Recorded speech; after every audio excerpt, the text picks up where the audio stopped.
cough.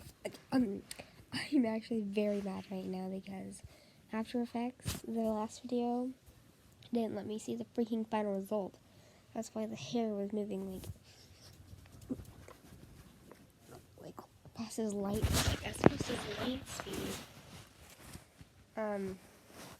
That was not supposed to happen. That was not intentional. I'm in After Effects, that was way more way more smooth. So I may re-upload it with like removing lots of keyframes, but